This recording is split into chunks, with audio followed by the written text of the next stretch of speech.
All right, let's go. Let's start the show in 3, 2, 1. Hey guys, it is Thursday, 6 p.m. on the dot. Less coughing as last week's show, so don't expect too much coughing. It is another episode of the Yari Show. I am your host Yari, and welcome to the show, people. How's everyone's day? How's everyone's week so far? My week has been so. Just dealing with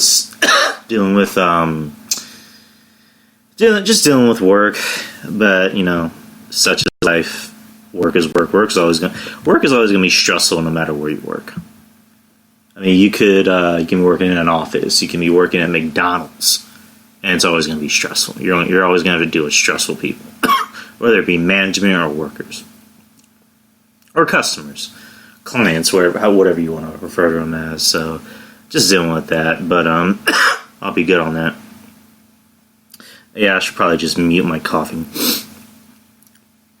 Again, I'm not as sick as I was last week. I've actually gotten a little bit better. My girlfriend, she told me she noticed I was snoring in my sleep last night, and that's kind of an early sign for my cough kind of slowly going away. So that's good. I mean, I don't see how you'd be able to snore when you have a cough. So if it's gonna go away, then I hope it goes away, like ASAP. I also went to the doctor on Tuesday. Because I went to that doctor before, that particular doctor, and I really just needed a refill on the prescription she gave me the last time I got sick. And they just advised me, she's gonna ask you to come in anyway, just to check on you. So I just went for a checkup. They gave me a refill and didn't have to pay a thing, except on one of them. My insurance didn't cover one of them because they were over the counter, and that was $38. So I kind of put that on the side until I can pay for it, because I'm a broke bitch until next Friday. So next week's gonna be fun. Next week I start a fingerprint class for my job. Where I work for the sheriff's office for my county, and I work in the records department. Basically, my job consists of me just, like if you need to look for a bond, or if you need to show records if somebody has been in jail before, or warrant information, then you would call us and we would give you that information. Depending on who you are. We don't give out free warrant information to the public anymore, but I've pretty much been trained in almost everything for my job. Now we're going to start fingerprinting, which basically it's a 2-week class. And if I pass the first week, I have to pass the first week, so that way I can move on to the second week. I need at least an 80. And it's not one of those things where it's like you must pass or else you'll get fired. If I don't pass, then I can just take it again. But, I mean, I would want to pass. I don't want to take the same class again. So it's going to be fun. They're releasing the starters for the Eastern Conference All-Stars, which they're not really starters. I mean, what they're basically doing in the NBA now is they'll announce the starters, quote unquote, and then the team captains will draft their own players. So it's not East versus West anymore. It's just one team versus another team. I mean, I guess that's a good thing. But the NBA the NBA has kind of lost my interest for a very long time. It seems like they're really just looking for ratings rather than overall, the best team versus the best team. So, I mean, it is what it is. I'm only saying that because I have the TV on. Usually when I record in my living room, I'll have the TV on. I mean, it's kind of just a thing I do where I need the TV on. There's really no particular reason. I mean, I'm not going to have the TV on while I'm recording. I mean, I'm not going to have the volume on while I'm recording, but I still need the TV on. It's like an OCD type of thing that I've done since I was a kid. Like if I was like studying in school, I would have the TV on, or if I was reading, I would put on a movie, put on a TV show. I don't know. It seems like something you shouldn't do because you don't want to get too distracted. But I mean, especially since I'm home alone at the moment.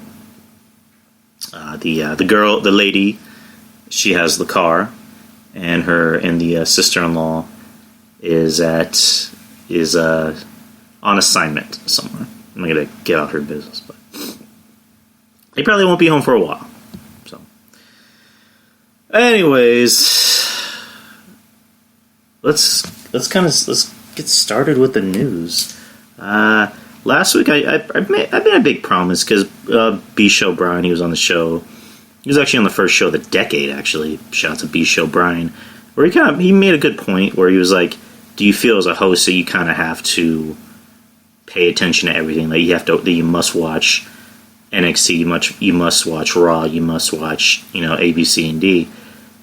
And he made and he was right. He was very much right.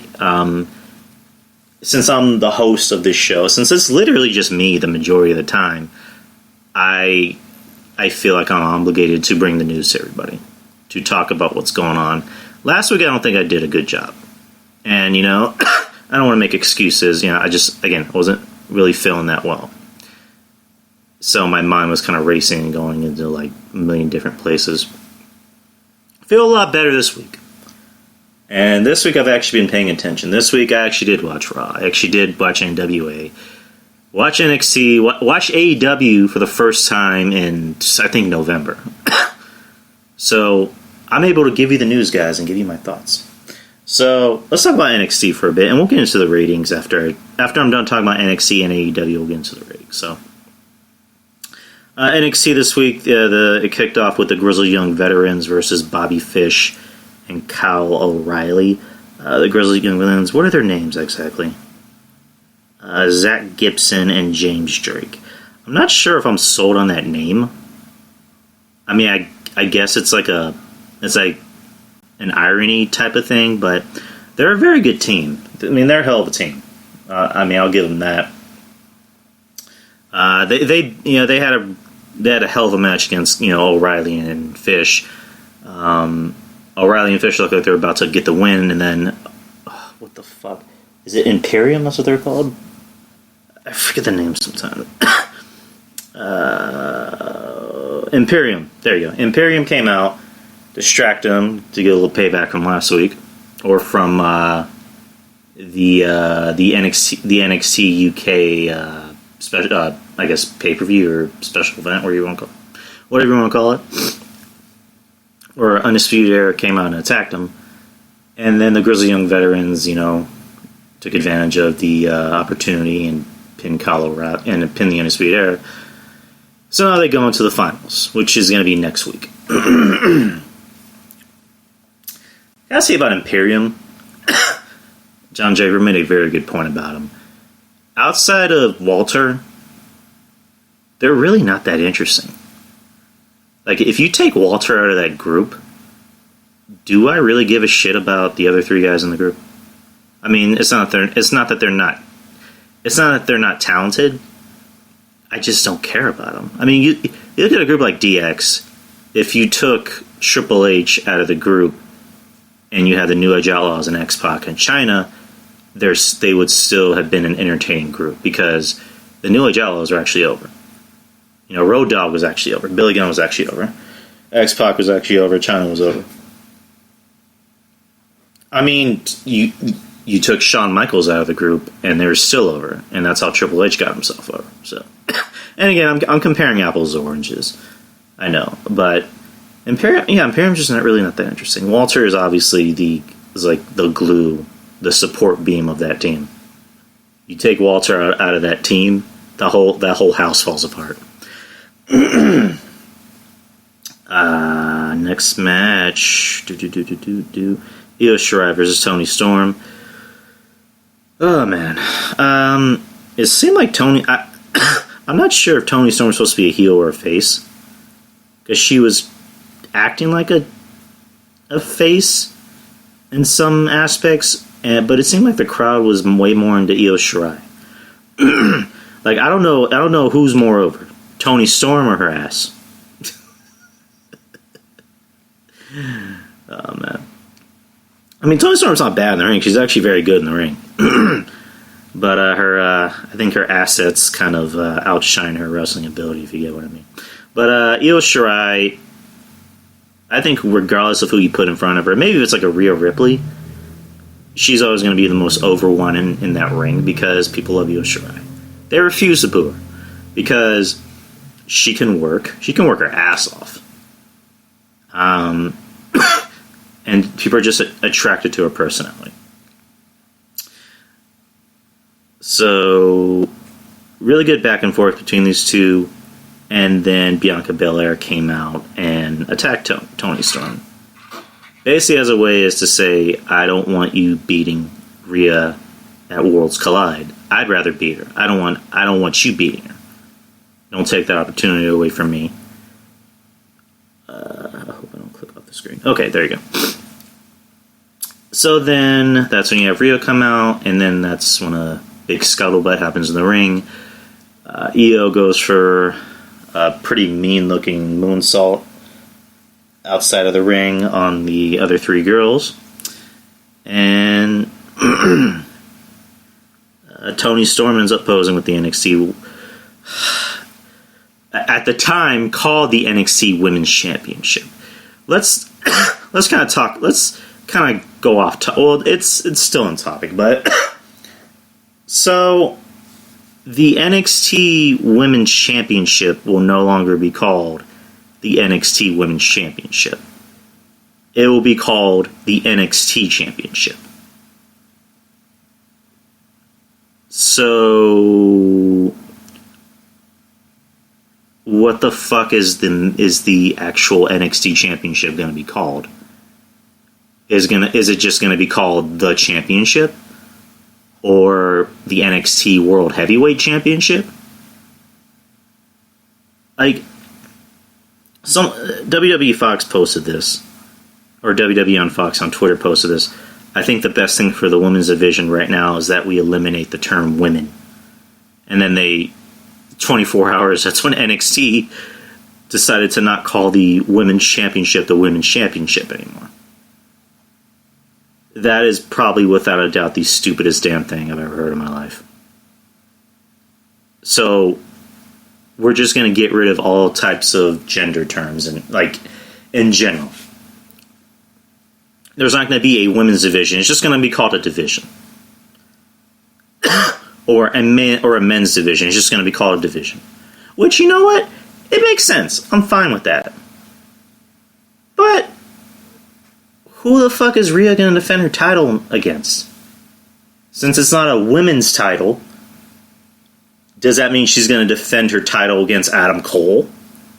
Or Donovan Dijakovic? Or Braun Strowman? What's going on, did you? Not much, man. Would you mind muting your mic? Hey, no, I'm not mad at you, man. Don't worry about it. I'm not mad at you, did you? I was just I was in the middle of a rant. But yeah, I was just talking about the fact that the NXT Women's Championship is now the NXT Championship. Our worst nightmare has kind of come true. This whole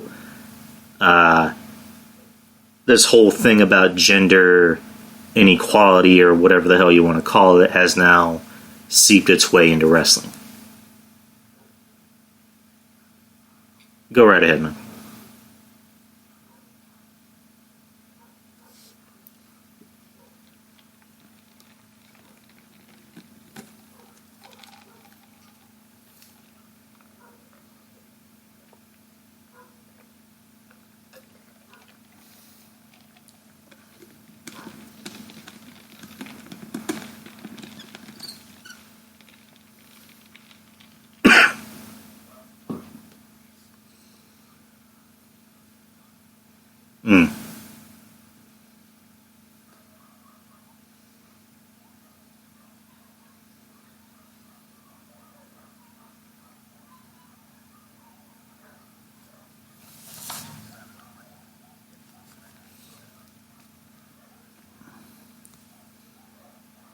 Yeah, but how? My whole if it did come from Stephanie McMahon, that wouldn't make sense because she has nothing to do with NXT.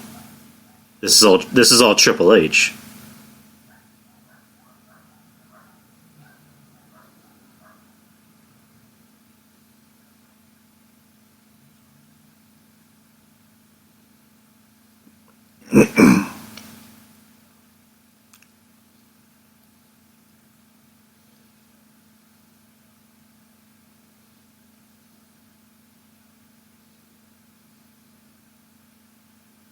Hmm.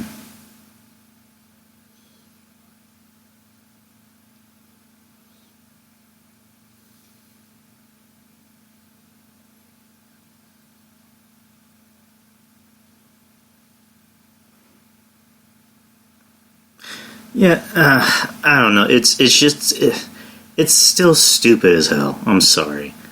It's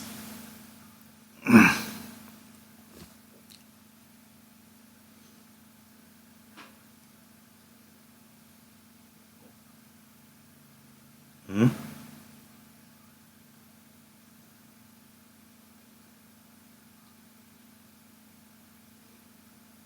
At the end of the day, it's still a dumb idea because it kind of contradicts what they want to do. Where it's like it's no longer a woman's title. It's like, okay, does that mean she's going to defend the title against men? Well, no, she's still going to defend it against women. Then it's still a woman's title.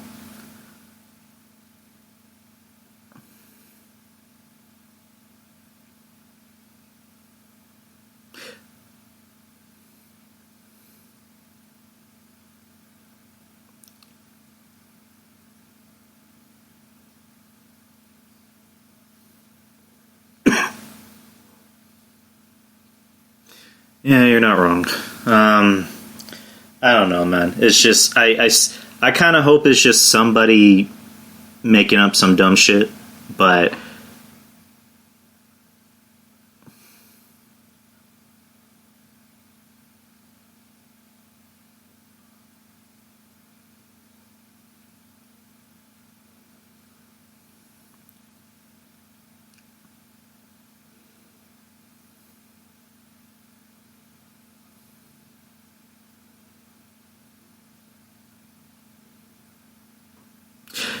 I mean, it's kind of a I forget who said this, but it's almost kind of like the icing on the cake as far as like WWE trying to force the whole women's revolution on everybody, and now it's seeped into NXT.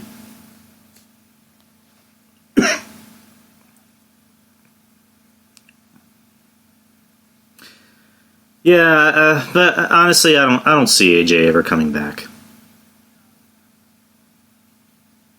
I mean, we all thought CM Punk was coming back, but you know the whole thing with the Miz kind of solidified that he's never ever going to come back to the WWE and wrestle.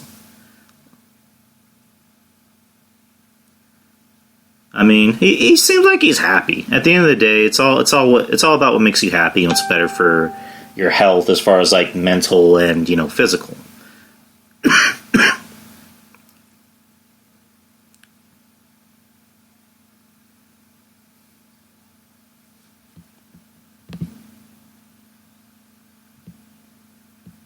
Okay, give me 1 second. I'm just gonna fix something really quick.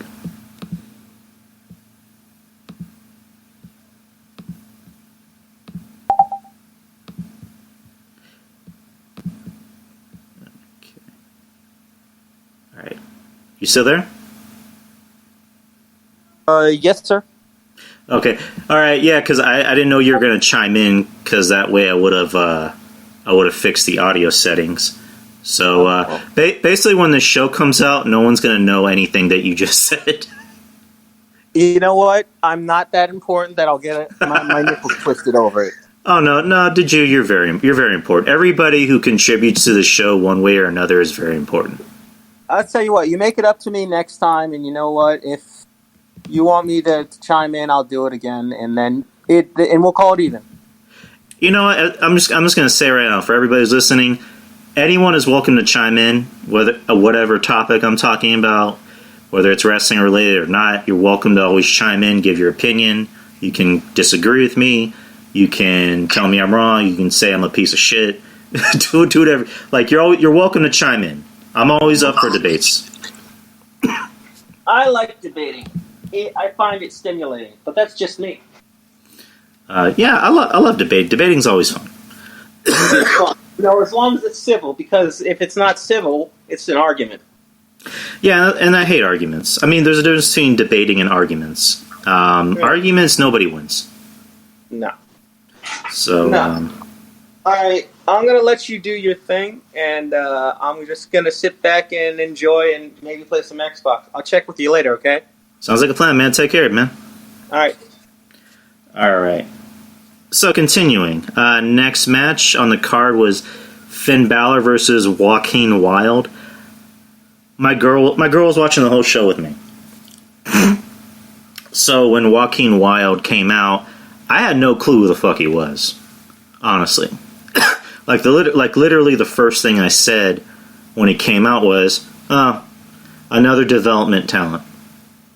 And my girl's giving me this look like, what the fuck is he wearing on his head?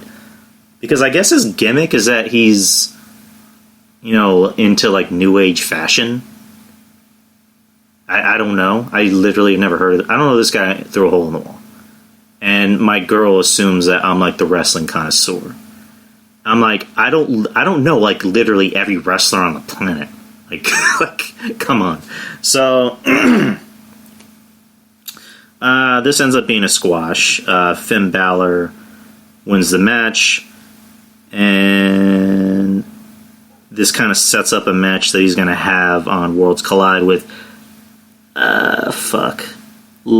Elijah Dragunov. If I butcher these names, I'm sorry. I don't pay attention to NXT UK. I'm sorry. I haven't paid attention to the show. I hear it's very good. I hear the crowds are like white fucking hot. But I literally don't know anyone on there. I mean, other than like Walter, Imperium, Tony Storm. Who the fuck's the champion over there? Who's ever in the live chat? Can you tell me who the champion of NXT UK is? It's not Pete Dunne anymore? No, the women's champion. I'm sorry. Oh well, I don't know. I have no idea, sir. Kaylee Ray. Thank you, Maurice Bear. Yeah, Kaylee Ray. Who I actually like her, by the way. From what I've seen from her, she's actually very good. I like her a lot. Also, I have a thing for Scottish chicks. I don't know why. But other than that, I literally don't know anyone on that show. Sorry. But yeah, these two are wrestling. And on Saturday. And my girlfriend's sister made the comment on this Dragunov guy. He looks like the bad guy villain in a Jackie Chan movie. And I'm just like, yep. I mean, she's not wrong. So, I mean, again, I haven't seen him wrestle. I can't judge him. If I see him wrestle, he might be very good. I mean, they don't just let mediocre talent in NXT. So, anyways, Shayna Baszler versus Shotzi Blackheart was the next match. Shotzi Blackheart eliminated Shayna Baszler in the Battle Royal from last week to see who would become the number one contender for the NXT Women's Championship, who then went on to be eliminated by Bianca Belair, who Bianca Belair won the match. I haven't seen Shotzi Blackheart wrestle before. What the fuck? I don't know her gimmick. Like, is Shotzi's gimmick supposed to be like she's some type of punk rock Nazi broad or something? Like, I don't know. Or like Tank Girl. You guys remember the movie Tank Girl from the 90s? But yeah, she was pretty good. I mean, it's the first time I've seen her wrestle. It's the first time I've ever seen her wrestle. She's actually very good. I'm surprised they haven't saved Shayna for the Rumble. Because I'll get into my predictions later. I'll just say that for later. But I honestly thought they're going to save Shayna for the Rumble. Hey, Drew, something just occurred to me. Maybe the answer to your question regarding the renaming is just as simple. Oh, he personally messaged me. Hey, Drew, something just occurred to me. Maybe the answer to your question regarding their naming is just as simple as a lot of the indie feds I go to are making mixed gender match is the norm. Yeah, you have a point. It might have something to do with Tessa Blanchard, though. But I don't know. It might have something to do with her. That might have something to do with it. I don't know why it would, because I doubt Vince even pays attention to Impact Wrestling. But yeah, this match, Shayna wins with a Kirifuda clutch. She refused to break the hold, and Blackheart passed out. Pretty predictable match. I mean, I didn't really think there was a way that they were going to let Blackheart win the match. So, honestly, I think Shayna's going to show up in the Rumble. That's just my opinion. So next match, the co-main event, the Broserweights versus Imperium, Marcel Barthel and Fabian Aichner. I like the team of Dunn and Riddle. I think their styles are kind of similar. Pete Dunne's more of a submission guy. Riddle's kind of a I wouldn't say a striker. He's more like a kicker. He does a lot of kicks. Doesn't do too many high-flying moves. Their personalities are very different, but they complement each other. Pete Dunne's kind of like the serious guy, and Riddle's kind of the big goof.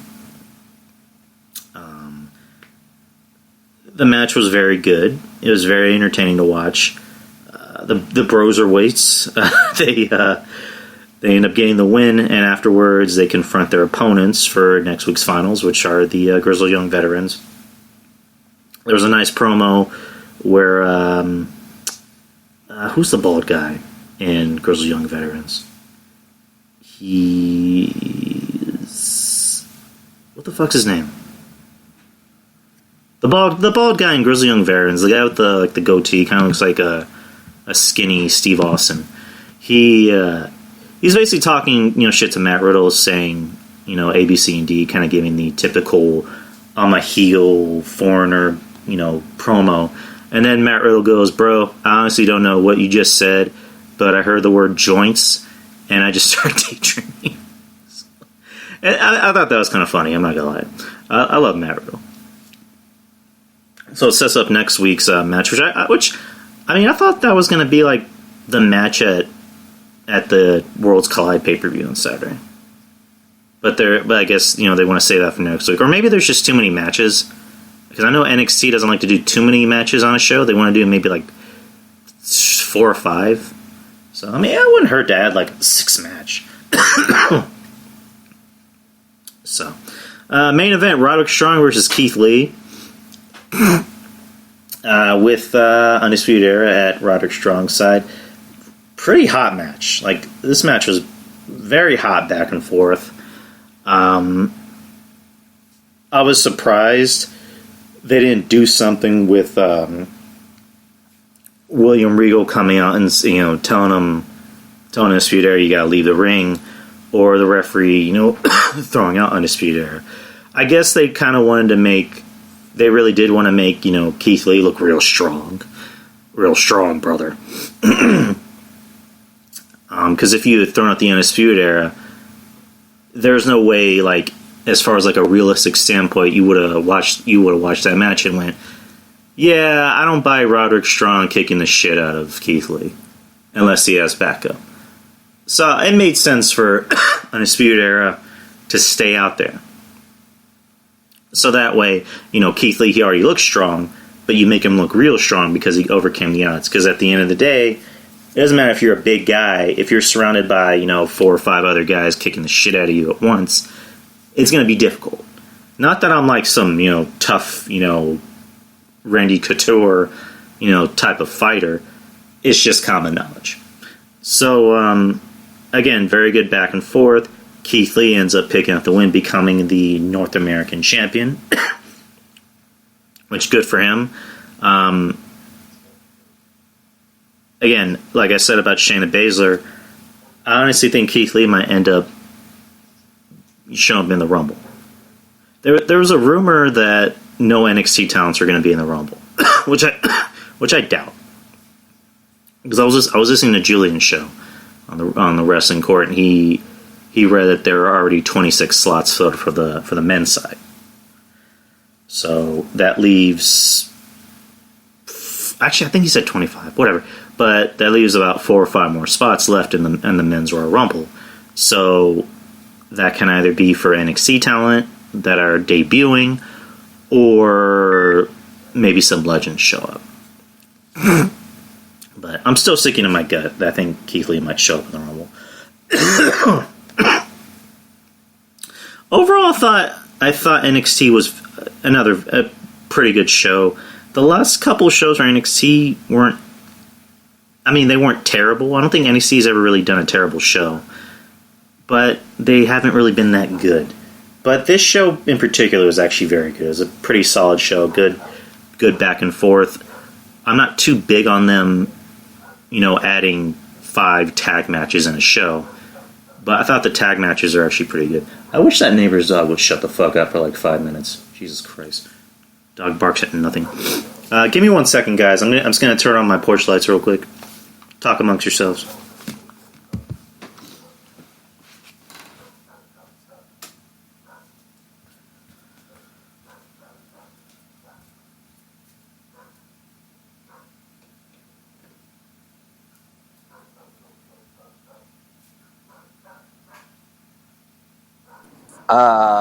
Soups.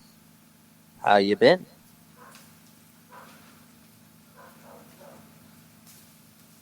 Kevin.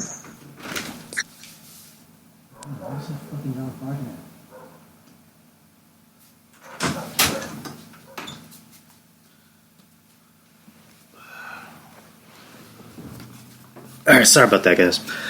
Yeah, the next door neighbor's dog literally barks at anything.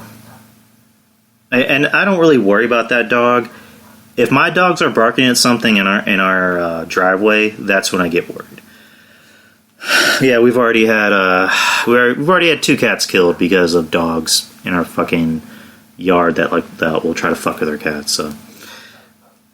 So yeah, it's better safe than sorry.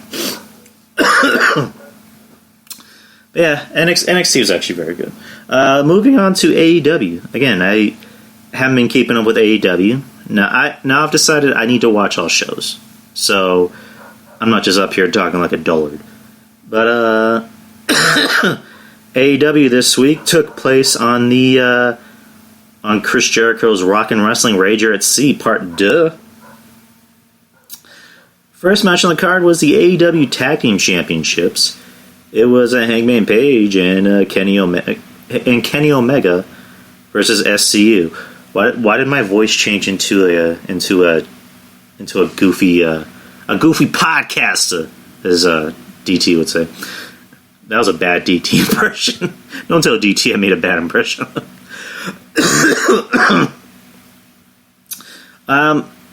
I've said before I'm not a big fan of Kenny Omega. I prefer Adam Page more. I still do. I thought this match was very good. The crowd seemed like they were very much into it. Was the show pre-recorded or was it live? Can somebody answer that for me? Was this show pre-recorded or was it live? Because I heard it was pre-recorded.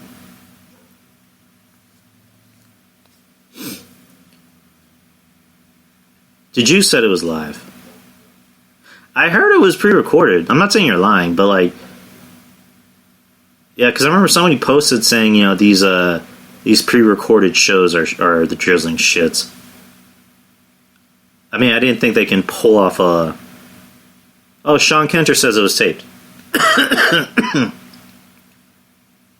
Yeah, I don't know how... Yeah, I figured. I mean, because they were at sea, I didn't know you could do like a live show at sea. You probably would have had to do it at like a different time.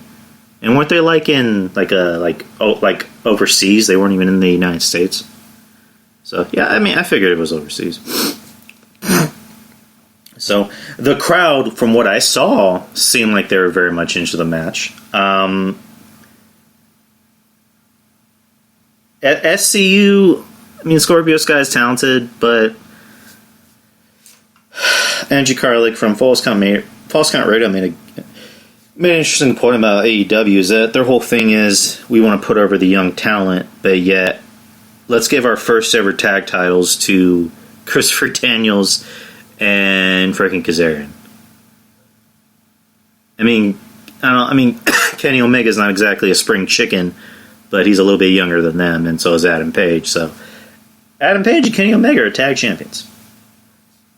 The second tag team champions in AEW history.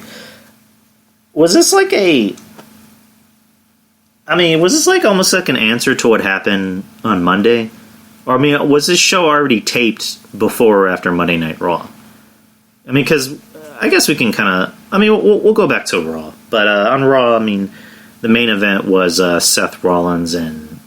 It was Seth Rollins and Buddy Murphy versus the Viking Raiders for the tag titles, and Rollins and Murphy won. So was this kind of an answer to that? I don't see why it would be, because they don't tape on the same day. But very good match. Very good, very solid. Oh my god, I'm messing up words. Very good, solid back and forth between these two teams. Omega and Page being tag champions is interesting. And immediately they already start teasing dissension between not just them two, but the Elite, the Young Bucks. There was a interview segment where Tony Schiavone he would anytime he would ask Page a question, he would immediately cut him off and go to Omega. Or literally anytime Page was being asked a question, someone would cut him off. The Young Bucks came in, congratulated him, and then Page, the whole time is drinking, and he looks over the Young Bucks and goes, "Yeah, is it crazy that we were champions before you two?" And then he just walks off. So that they didn't even say time, teasing dissension. They already just threw it in there, which I'm not a fan of that. I kind of wish they would have just, kind of let it cool, let it simmer, and then when you get to the right point, that's when you tease that dissension. My question is, who do you make the heel and who do you make the face? Because it looks like they're going to make Adam Page a heel. Am I saying his name right, Adam Page? It feels like I'm saying his name wrong. Adam Page, there you go. Hangman, or just Hangman Page. I just call him Hangman Page. Personally, it'd be interesting if they made Page, the kick-ass, babyface, and they make Kenny Omega and the Elite the heels. But if this means if this is a way to get Page over with the crowd and with the casual audience, the filthy casuals, as Mish would say, I'm down, because I've said it before. Of all the Elite guys, I prefer Page, because I think he has a tremendous upside. He looks like somebody who is ready for WWE. Like, he's someone that WWE can say, we're going to put you on television. We're not even going to waste time putting you in NXT. And like I've said before, I'm just not a Kenny Omega fan. He's very talented, but I see him as another internet darling. I don't know. It's just an opinion. So, next match, Bleacher Report gave that an A. Good for them. Next match was Britt Baker versus Priscilla Kelly, the wife of Darby Allin, who I think is a massive douche. I never seen Priscilla Kelly wrestle. I only knew about her because of her tampon abilities, if you will. Taking a sip of my drink. Drinking water. This cold's not going to go away, automatically. I still need to drink fluids. Where was I? Oh, yeah, Britt Baker and Priscilla Kelly. Again, never seen her wrestle. I knew about her tampon abilities. She is very beautiful. I gotta give Priscilla Kelly that. She is very beautiful. She is drop dead gorgeous. But she is not very good in the ring. Not very good in the ring. Very sloppy. Not to say that, Britt Baker is, Shawn Michaels. Britt Baker is terrible. I'm sorry. Britt Baker seems like a nice person. She seems like a extremely sweet. She seems like a sweetheart. She seems like someone you can bring home to your parents. Her and Adam Cole make a very nice couple. They seem like that couple that is so cute together that it's almost kind of sickening to watch. Like, they're that kind of couple that if they found out that your grandmother passed away, they would automatically show up to your house with banana bread, and they'll talk to you about how you're feeling. Like, they just seem like a nice couple. The only thing is Adam Cole is the more talented one in that relationship. He is better on the mic, he's better in the ring. Britt Baker is neither of those things. And her infamous promo that she cut on Tony Schiavone, she beat Priscilla Kelly, by the way. And she cuts a promo on Tony Schiavone. I couldn't get through it. I can only listen to like maybe 15 seconds of it. And she's just very bad. She's not very good. I'm not going to waste too much of my time in this. Britt Baker, she's not very good. She sucks. There's really no other way around it. She's just not very good.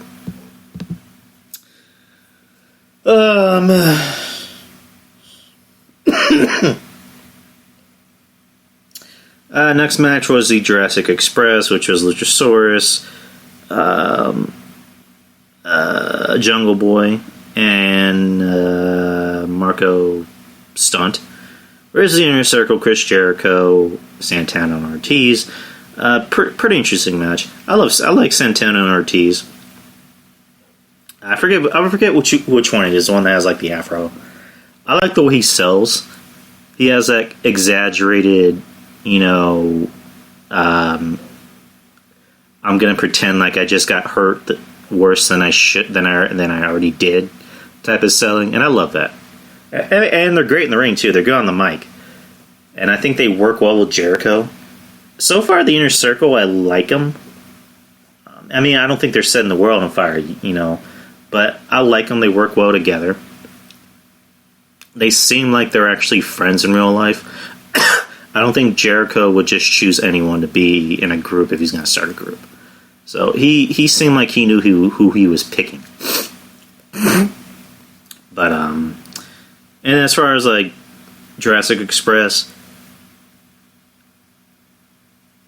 Luchasaurus, I have a problem with big guys that try to work like cruiserweights. Because Luchasaurus is a big dude. He is a big motherfucker.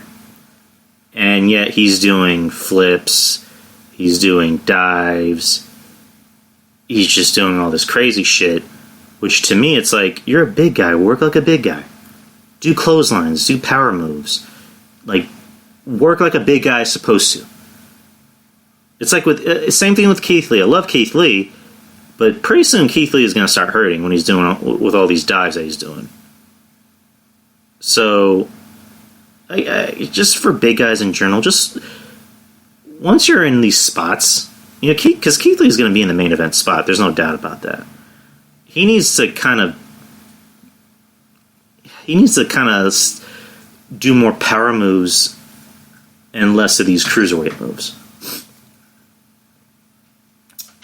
So, overall, the match was not terrible.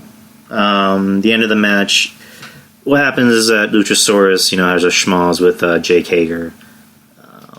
Jungle Boy, Jack Perry gets taken out early in the match, and then it comes down to Marco's son, Jericho, which Jericho, it didn't look like he was trying to sell for Stunt, but in the end, Jericho hits him with, what the fuck is the move called? The Judas effect, which to me is probably the stupidest looking move. Who is coming in the house? Me. Okay. Who lives here? It's like, well, you were taking your time opening the door. Well, he got stuck on the stupid keyhole. I'm just like, is somebody gonna rob me while I'm recording? Yes, I'm gonna hit you with my Darth Vader water. Okay, good. That was the sister-in-law, by the way. I'm not being robbed. But yeah, overall, the match was what it was. Next match, Joey Janela versus MJF. they show a nice little package promoting MJF and Cody's match that I think is called Revolution, which is the next AEW pay-per-view. I've said it before and I'll say it again. MJF is without doubt the best heel in the business. Like, I think he's younger than me. I think he's a lot younger than me. But he gets it. He gets how the business works. He's not like...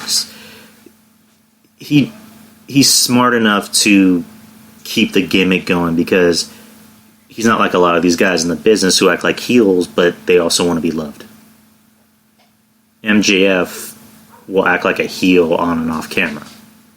Like if you see him at an autograph signing or an indie show or an AEW show, or you see him on social media, he heels it up 100%. Him in the ring, I mean, he's not terrible in the ring, but he's kind of average in the ring. But his personality makes up for it. Which, I mean, it's kind of like the old school way where when you look back on it, a lot of guys back in the day were kind of average in the ring. But their personalities made up for it. I mean, not to compare apples and oranges, Hogan was not good in the ring at all. Like, he was just not. He was terrible in the ring. But his larger-than-life personality is what made up for it. Flair, pretty average in the ring, but had a larger-than-life personality. And again, I know that this is coming from a 30-year-old kid who wasn't alive in the 80s and the 70s. So, but it's just an opinion. It's called the eye test. But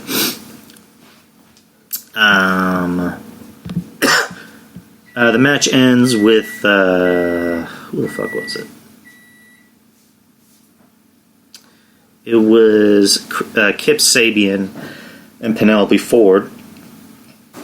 Who, in storyline fashion, Penelope Ford was Janela's ex-girlfriend, and she started banging Sabian.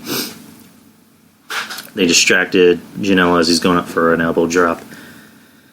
MJF gets the win, and goes on the mic, starts talking shit. Then Cody comes out and reminds Cody of the rules. You can't touch me no matter what I say or do to you. Starts flipping off Cody. So the Young Bucks come out and take MJF and throw him into the pool. So now we got the main event: Jon Moxley versus Pac. Jon Moxley selling his eye injury from last week when the Inner Circle held Moxley as Jericho stabbed him in the eye with an ice pick. So he's selling the the eye injury. Would have been a lot cooler if he wore an eye patch, though, like a Nick Fury or eye patch, or a Kurt Russell from Escaping LA eye patch. I like these two wrestling. The last match they had was on a main event of AEW, where it ended in ended in a what the fuck you want to call it? They basically ran out of time, so it went to a draw, which. I mean, I've said it before, I do like the fact that they have time limits, because it adds kind of like a sense of urgency in these matches. So, as far as I know, there's a time limit in this match, but I don't know how long the match was. I think it was like 60 minutes. Again, good back and forth. I like Pac. I don't see Pac in the main event picture anytime soon. Matter of fact, I don't see him in the main event picture at all. I mean, because they said AEW is, thinking about, bringing in, newer titles. So maybe he can be their new TV champion, or United States champion, or whatever the fuck champion. Moxley wins with Paradigm Shift. So he's now the number one contender for the AEW championship, and he'll be facing Jericho at Revolution. Before I get into what I thought about both shows, the ratings came out today.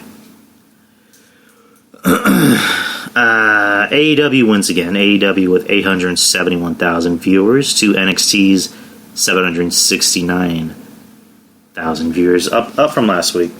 I think AEW was down. A little bit down from this week because it was a tape show. Still didn't hurt him, by the way. I thought both shows are actually very good. I can't really say whose show was better than the other because I actually thought both shows are actually very good. But at the end of the day, AEW they're one of their many problems. One of their problems is their women's division. The women's division is not very good. Oh my God, can that dog shut the fuck up? Their women's division is not very good. NXT's women's division, whether it be the United States show or the UK show, their women's division just supersedes AEW's by a long mile. I mean, you got Rio, who's just she looks like she's very uncomfortable being out there. Britt Baker, who's just not very good, not good in the ring, not good on the mic. They need better women on the show. That's it. I mean, from what I saw on tonight, it looks like the show has gotten a little bit better. But they need better women. I think they just need more talent. They need more guys because it seems like they're having the same matchups every week. It's either that or everything's a tag match. But I mean, supposedly Luke Harper is going to sign with the company. Supposedly Lance Archer is that his name? Lance Hoyt or Lance Archer from NJPW. He was the former United States champion. Which hey, good for him.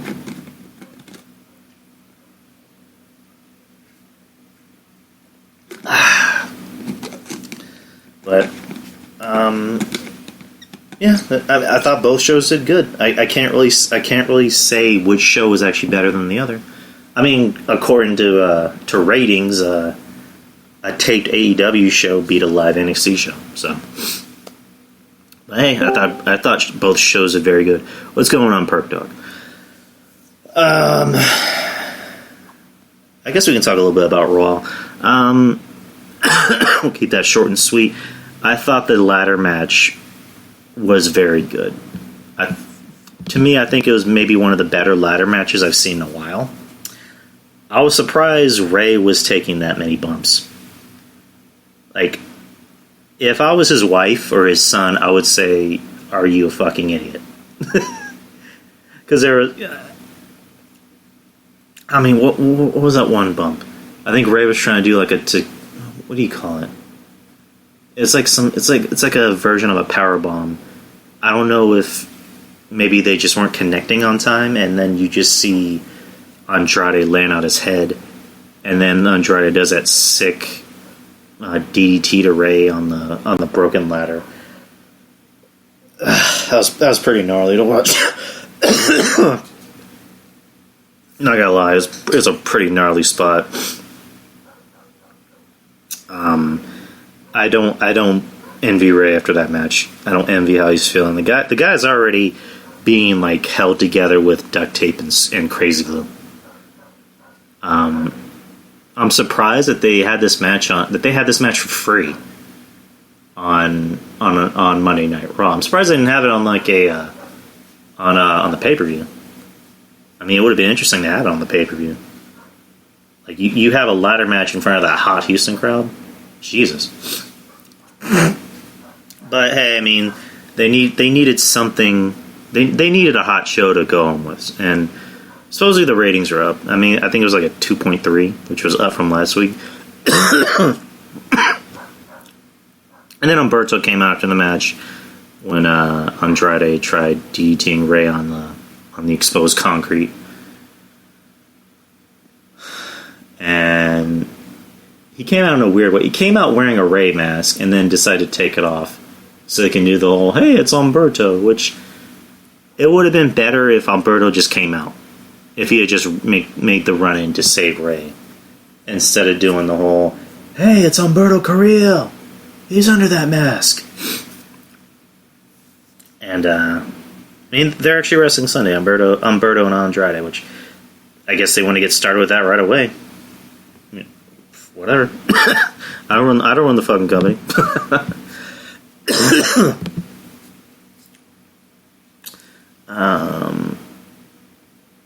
What else happened? Ricochet. speaking of bad promo cutters, Ricochet coming out while Brock is talking, and saying, hey Brock, I'm not afraid of you. No one's afraid of you. I'm here to fight you. And then Brock's walking away, and he says, hey, what's wrong, Brock? You scared? And then he just makes this weird look. I'm like, ugh. And then Brock just proceeds to kick him in the nuts. Like, he doesn't even bother F5ing him. He just kicks him in the nuts. Which, would it be surprising if that's something Brock decided to do off the cuff? Like if they told Ricochet, hey, Brock's gonna F5 you. It's like, okay, I'll take an F5, it's fine. But then Brock decided to pull an audible, kick him in the nuts.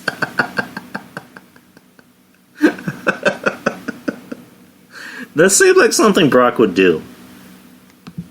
Where it's like, Brock's telling Paul Heyman, I kind of want to kick him in the nuts. And Paul's just like, no, Brock, no. Just don't. Just F5 him like you're supposed to. I don't know, it's just something about it makes me just want to kick him in the nuts. It's like, Brock, stick to the script. F5 him. Alright. I still want to kick him in the nuts. They get out there and Brock just thinks, you know what? I'm just going to kick him in the nuts. And then kicks him right in the nuts. Rochambeau. Ricochet is just cringe. Jesus. And then we get to the main event, which I had mentioned earlier. Seth Rollins and Buddy Murphy defeated the Viking Raiders to become the new Raw Tag Team Champions. I don't know, like, I guess like the natural thought process would be that they would have the AOP beat the Viking Raiders, but then again, the AOP is not really over. I don't think they'd be over enough. I think they're being really just used as muscle, which seems like the smartest thing for them. And then again, the Viking Raiders aren't really that popular. They're not really that over. I mean, let's just be real. They're not really getting a big reaction in these shows.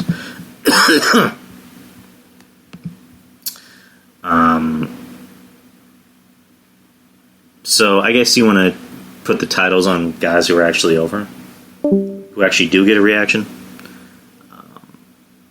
I mean, at the end of the day, Rollins still gets a reaction.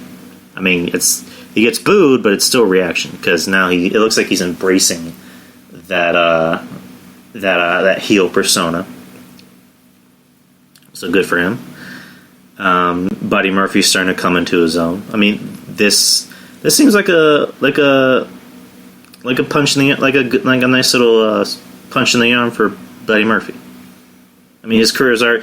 He kind of had that push earlier in the year, and then they decided to just take him off TV for whatever the fuck, and then they put him on Raw and put him in a series of matches with Aleister Black, which were good to watch, but what were they really doing for him? That was to get Aleister Black over, and now you put him in a group with Seth, one of their top guys. And it's a nice way to get him over. So, if it means getting over a good talent, I'm all for it. I guess this seems like a WrestleMania match. You got Buddy Murphy and Seth Rollins versus Samoa Joe and Kevin Owens. So, I'm all for that. That sounds like a good Mania match. I'm fine with it.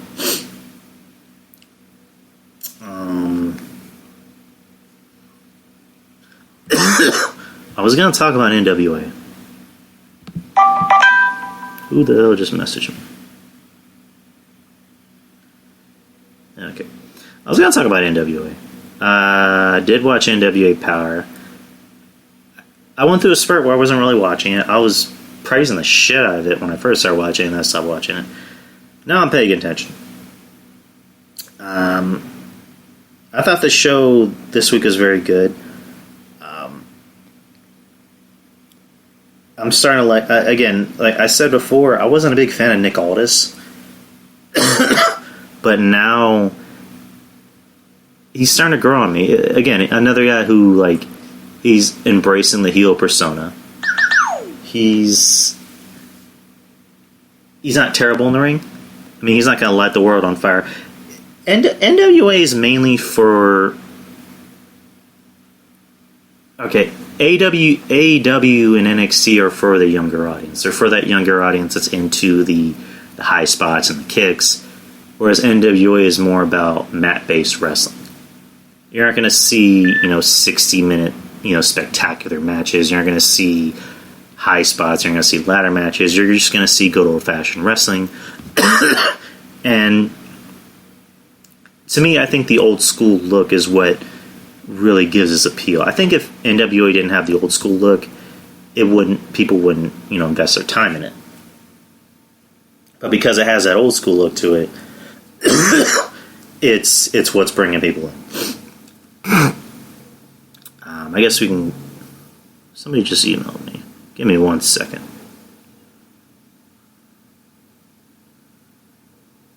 Okay.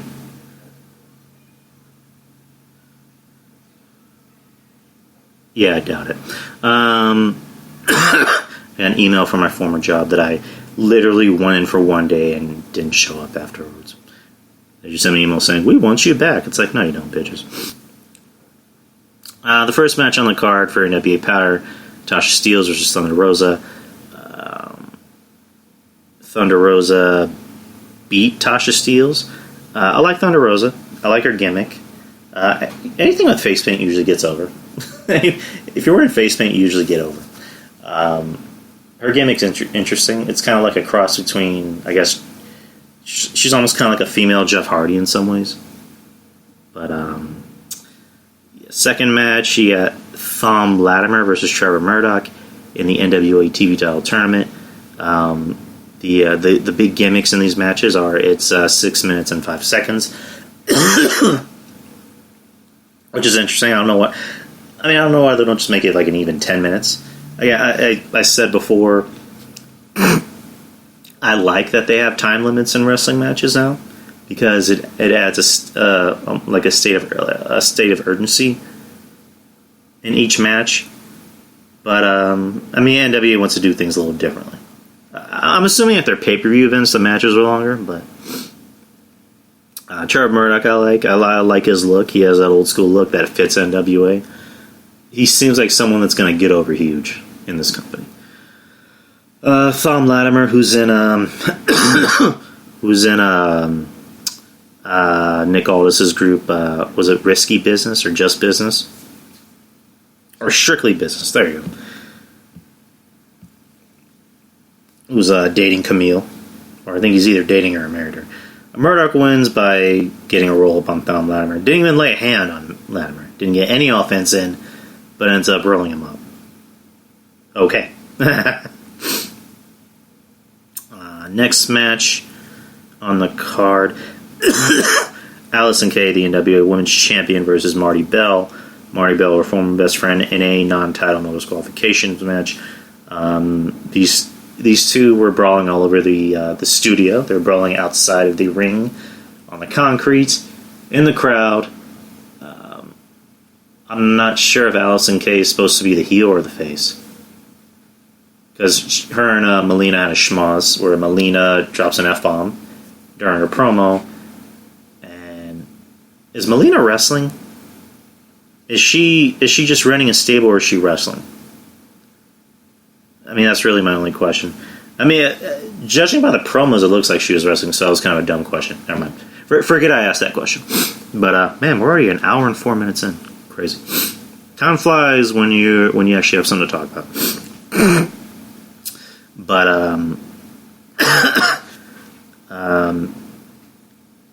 what happened? Allison Kay wins by using her finishing move on Marty Bell on the steel chair. More promos. A Pope and an Eddie Kingston promo. I didn't even know Pope was wrestling. So. Aaron Stevens. That Aaron Stevens and question mark thing killed me. I love Aaron Stevens. I see how he's doing in NWA now. And I just think to myself, what did he do to not get a push in WWE? Like, who did he piss off? Like, did he kill someone? Did he sleep with the wrong person? Or did he know something he wasn't supposed to? Like, how did this guy not get over? Like, this guy did get over and they did nothing. Like, what did this guy do to piss somebody off? Like, I literally have no clue.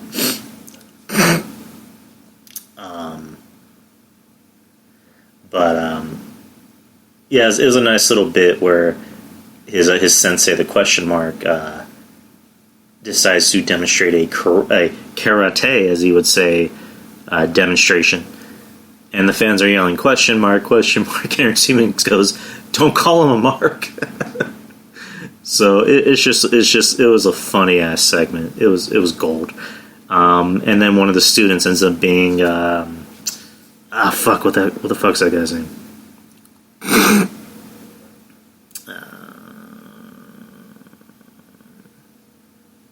Ricky Starks, there you go. Because on the final demonstration, they're about to break the board with they want to break the board using their what the fuck's the move called? Chopping the board multiple times and to get his 4th degree. And then Ricky Starks ends up being one of the students who uses the board to hit Aaron Stevens with. I'm starting to like Ricky Starks, by the way. He has a weird face, though. Like, he just makes these weird expressions with his face.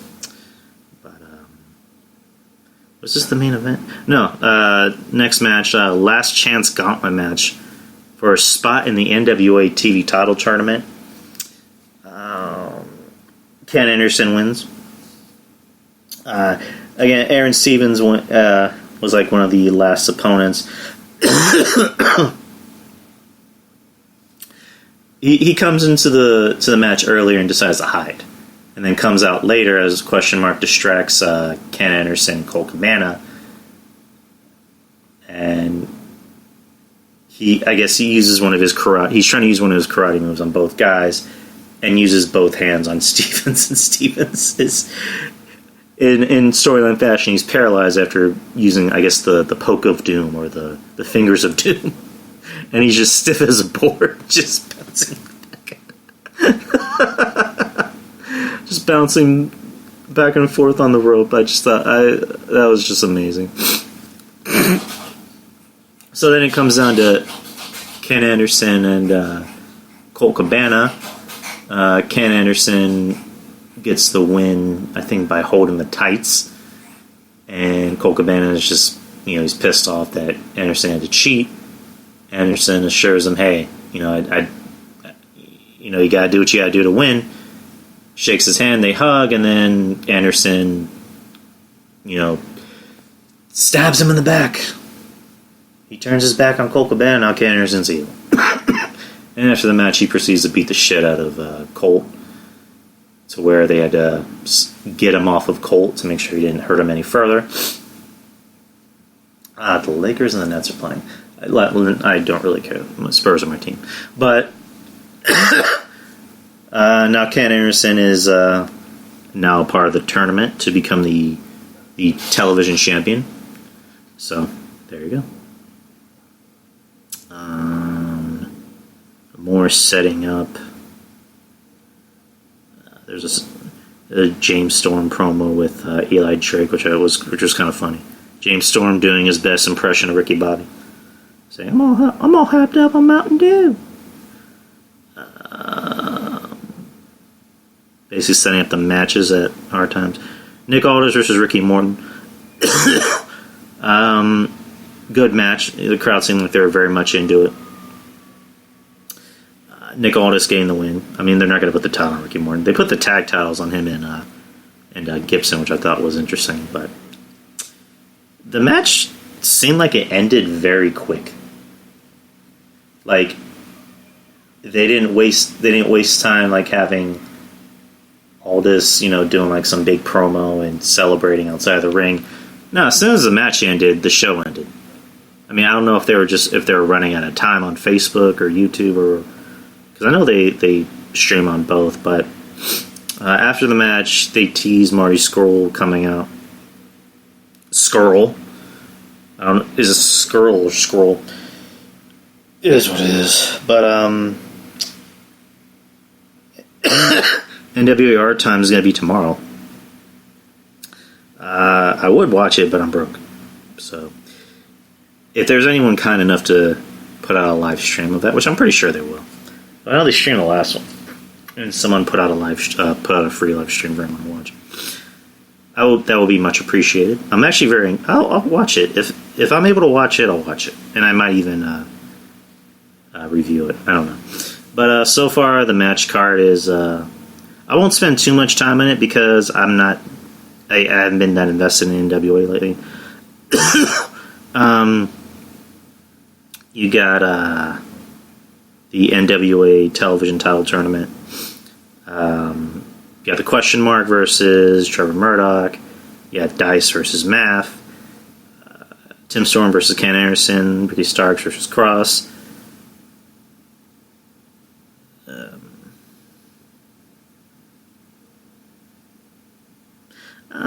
It looks like the way it's going, they want Tim Storm to win. And I like Tim Storm. He's a good talker. He's decent in the ring. He's good on the mic. He's a good babyface. He's a quintessential babyface. I think Colt Cabana might screw over Anderson, regardless of how far he gets. And then you got the NWA World Tag Team Championships. You got the Rock and Roll Express versus James Storm, Eli Drake versus the Wild Cards. Personally, I would want them to take the titles off of the Rock and Roll Express. I mean, I get why they had to put them on. Kind of like, that nostalgic moment. I guess give them to the white hot baby faces, which is Storm and Drake. But they might end up giving them to the Wild Cards. And then you got Aaron Stevens defending the NWA National Championship, or the 4-degree black belt National Championship against Scott Steiner, which I think that's very interesting. Stevens looks like he's going to win. This looks like it might be a fuck finish. I don't see them putting a title on Steiner, but then again, they put it on the Rock and Roll Express. So, isn't Steiner supposed to be a heel? Like, isn't he with wasn't he with? Correct me if I'm wrong. Wasn't he with Aldis's group? I don't know. Allison Kay versus Thunder Rosa for the NWA Women's Championship. This looks like it might be a pretty solid match. I see Allison Kay walking away because it looks like they want to set up something with her and Melina down the road. So, and then you got the NWA versus Ring of Honor interpromotional match. No title on the line. Nick Aldis versus Flip Gordon. I think they're going to give it to Nick Aldis. They're not going to have a Ring of Honor guy come in and beat him on their own show. And then something with Marty the Squirrel is coming out. So. Again, if there's a way I can watch it, I'll watch it. Now let's end this show talking about the Royal Rumble. You got the Royal Rumble, which is going to be live this Sunday, on January 26th, at the Minute Maid Park in Houston, Texas. It will be the 33rd event under the Royal Rumble chronology. Fuck it, I'm just going to say it over one. Let's look at the matches so far. You got Andrade versus Humberto Carrillo for the United States Championship. I would say Andrade is going to win. I'm saying a lot. Sorry about that. Andrade is going to win. I mean, this match looks like it might be very good. It has the potential to be a very good match. I like Carrillo. I don't see him being any bigger than he is. Andrade seems like he's destined to be in that world title picture. I mean, now that he's banging Charlotte, but that's not here nor there. Humberto Carrillo, I think his glass ceiling is just this, which is, United States Championship. But I don't see him winning this title. He'll be a United States champion, just not right now. But This match looks like it's going to be pretty good. It might end up being the best match of the night. I don't know. And next you got Bayley versus Lacey Evans for the SmackDown Women's Championship. Bayley, she hasn't really come into her own with this heel gimmick. This heel gimmick seems like it should have been a lot bigger than it already is. It has potential to be a lot bigger. And it's not that Bayley's bad in the ring. Bayley is actually very good in the ring. And there's people that still like Bayley. But I don't know. I think this heel gimmick will grow as time progresses. And you got Lacey Evans, who they're making into her face. And it looks like it's working. Because, I mean, correct me if I'm wrong. It seems like they're slowly shedding this, the whole Southern Belle gimmick. And just making her look like a person. Like, they're talking about her being in the military. They're bringing in her daughter. And that's good. Because the whole Southern Belle gimmick sucks. I don't care what anyone says. That gimmick sucks. I hate it. But just make it into a badass.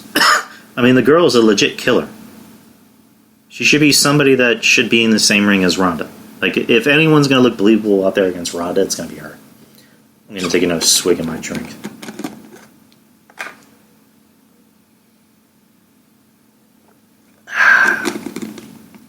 But I don't think she's ready yet.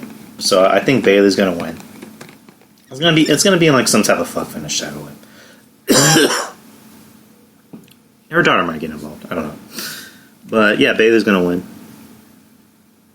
Next match, I don't know what the fuck this match is on the card. Shorty G, I hate calling him that, versus Sheamus.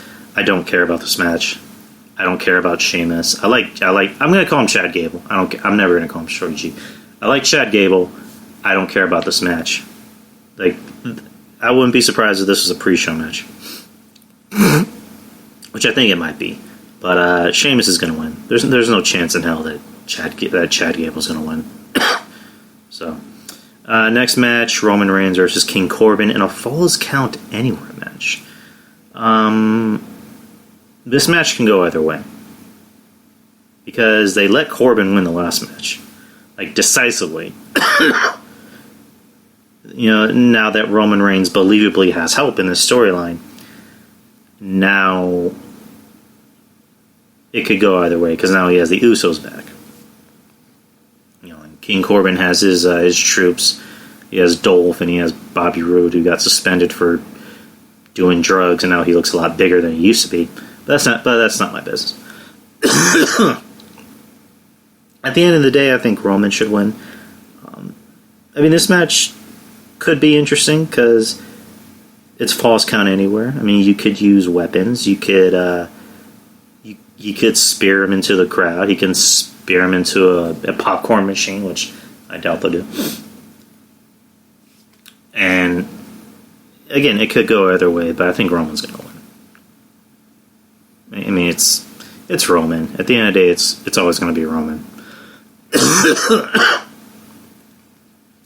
Next match on the card is Becky Lynch versus Asuka for the Raw Women's Championship, which is actually a rematch from last year. But that was for the SmackDown Women's Championship when Asuka made Becky tap out. I think a lot of people forget that. I think Becky's going to win. This is a way for Becky to get her heat back. I wouldn't be surprised if Becky wins by submission. Just as a way to kind of get her back from last year. Which, again, I was surprised that Asuka even won by submission from last year. But I guess they still want to make her look strong. The company still is invested in Asuka in some aspect. If they don't have anything for her to do as a single star, they're going to find something for her to do. And they put her in a tag team with Kairi Sane, which is working. It's making Kairi Sane look better. It's making her character look better, being with Asuka. So I think Becky's going to win. Next match on the card. You got a strap match for the WWE Universal Championship. The Fiend versus Daniel Bryan. Again, I think this could go either way. This seems like it has the potential to be something interesting.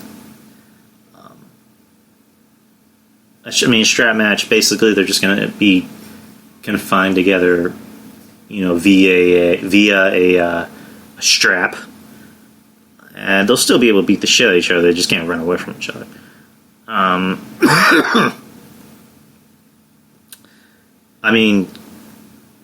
I would say fuck finish, but how can you do a fuck finish in a strap match? You're literally going to be, bound to each other. So, I think the Fiend's going to win. The talk is that they want Roman versus the Fiend at Mania. I wouldn't mind Daniel Bryan versus, Roman at Mania. Or maybe even make it a triple threat match. Fuck it. Why not? I just hope they don't do that fucking, let's make the entire arena red shit. Because that sucks. I don't care what anyone says, that sucks. But at the end of the day, we can't get what we want, can we? It would just be kind of... all signs point to, Bray winning this, but it seems like... I don't know, it's weird that you give Daniel Bryan this new look, even though it's not really new. It's new now because for the longest time, he's always, been known as the goat face, guy. So he's been known as the bearded guy. And now he looks like, Solomon. I love Jason Solomon. I'm not making fun of him, but I don't know. I wouldn't be opposed to Daniel Bryan winning personally. I think the Fiend gimmick has kind of run its course. I don't know how anyone else feels about it. Now we got the women's Royal Rumble match. Who are the participants in the women's Royal Rumble match? So far, only 5 women actually. You got Charlotte Flair, you got Alexa Bliss, Nikki Cross, Sarah Logan, and Natalya.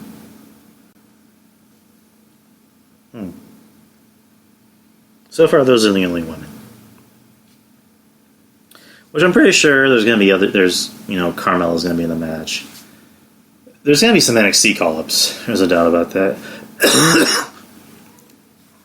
I had mentioned earlier, I think Shayna Baszler will be in the match, and I think she'll win. And she'll go on to face Becky at Mania. But if Becky if Ronda shows up before Shayna, or Ronda just shows up in general and Shayna doesn't, I think Ronda will win it and go to Mania and face Becky. To get the match that, should have happened at Mania. That should have happened at Survivor Series of one for Nia Jax. Because, last year that triple threat, main event with the women, it didn't deliver the way it should have because it looked like it should have been a singles match. But they just needed something for Charlotte to do. Oh shit, I just clicked off the... But, I guess that's kind of those are my two options. I think Shayna will win, but if Ronda shows up, I think Ronda will win. I guess if Seth Washington is listening to this, I'm going to pick Ronda to win. Seth, if you're listening to this, I'm going to pick Ronda to win the match. And now we got the men's Battle Royal. 25 entrants have been announced as of January the 23rd, which is today. You got Roman Reigns, you got Brock Lesnar. Brock Lesnar will be the first entrant. He's the WWE champion. He'll be the first entrant. He's not defending his title. You got AJ Styles, you got Eric Rowan, Randy Orton, Rey Mysterio, Ricochet, Drew McIntyre, Elias, King Corbin, Dolph Ziggler, Otis, and Tucker, Rusev, Bobby Lashley, Aleister Black, Buddy Murphy, Braun Strowman, Shinsuke Nakamura, Seth Rollins, Kevin Owens, Samoa Joe, Kofi Kingston, Big E, and R-Truth. So that just leaves 5 more spots. Which, there's no doubt in my mind there's going to be some NXT call-ups. Or just some NXT guys in general showing up, and then maybe some legends. They're in Houston. I wouldn't be surprised if, Booker T came out. Booker T's still in good shape. Just bring him out for, bring him out for a couple minutes just to come out and do a spin-a-roni and get eliminated by Brock. I don't see Brock lasting longer than he usually lasts, because his match with Seth was 14 minutes, but I think that was also a no disqualification match, if I'm not mistaken.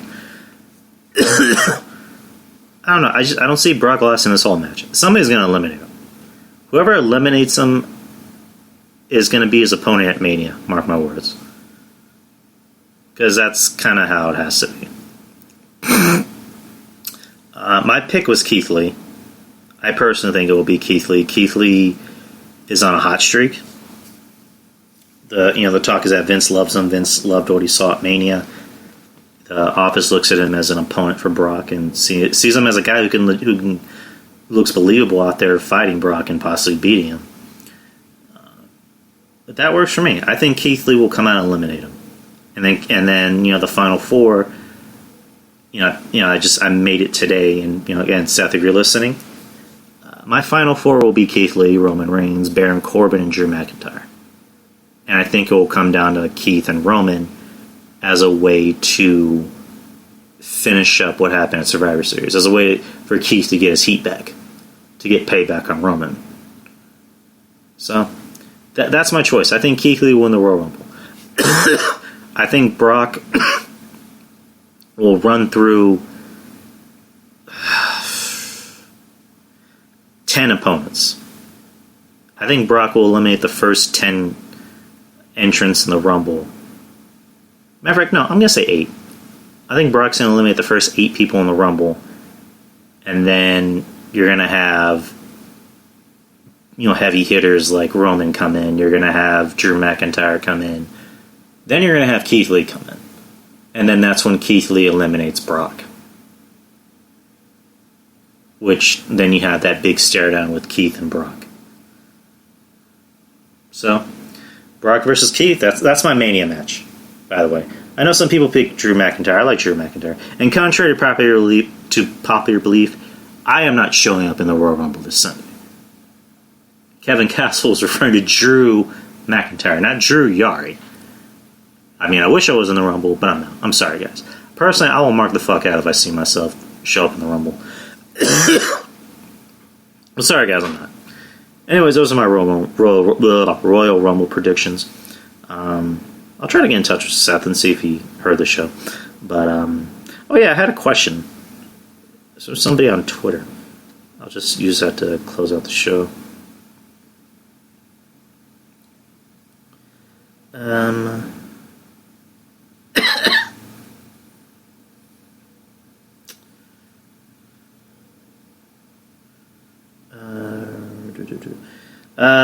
WCCW at WrestleMania 23 asked me, what will wrestling be in 5 to 10 years in your opinion? I don't know. I honestly don't know. I can't. And this isn't a cop-out answer. I truly do not know. I mean, personally, it wouldn't surprise me if wrestling went streaming. If Raw and SmackDown wasn't on television anymore, if they were just on streaming services now, or if they just put Raw and SmackDown strictly on the network. If AEW, decided to create their own network and just put the main show strictly on network, or if they put the pay-per-view strictly on network, it wouldn't surprise me if wrestling in general became streaming, and you had to pay to watch it, whether it be the main show or the pay-per-view. So that's my opinion. WCCW, if you're listening, that's my answer to you. Shouts to Wrestling Soup, John Draper, Joey Numbers, and Mish, who just moved into his new home in West Philadelphia, born and raised. I'm not gonna sing, by the way. Head over to their Patreon. It's just $5. You get all types of cool shit. The Don Tony Kevin Castle show. Don Tony shouted me out on I think it was Wednesday Night Dynamite. I think it was Wednesday Night Dynamite or the main show, which is DTKC. He mentioned my name, so thank you, DT. I'm going to mention you too. DTKC, Kevin Castle. Make sure to head to their Patreon. Our good friend Trez is on Dark Chronicles with our good friend Kev, so make sure you listen to that. You got the B Show, Brian. You got Brian J from the B Show, good friend of the show. You got Lost Count Radio with our good friend Angie Carlick. Wrestling Court with with Julian Cannon and Rob. Alternative Minds. Make sure you follow their webpage. You got Bops and Bangers with our good friend Peter. The Peter position, I think, is no more. There is no more positioning of Peter. There's just Bops and Bangers, which is, I think they're primarily just a music podcast. So if you're into music, they will satisfy your needs. Let's see. Texas Podcast Massacre. I just made in appearance number 3. Where we reviewed Insidious Chapter 2. Very good friends of the show, Nate, Mitch, and Lisa. If you're into horror movies, if you love horror movies, whether they're past or present, whether they're good or bad, these guys review everything. And they make it entertaining as fuck. They're classy people, by the way. Just class X. They make you feel at home whenever you're on the show. Let's see. And...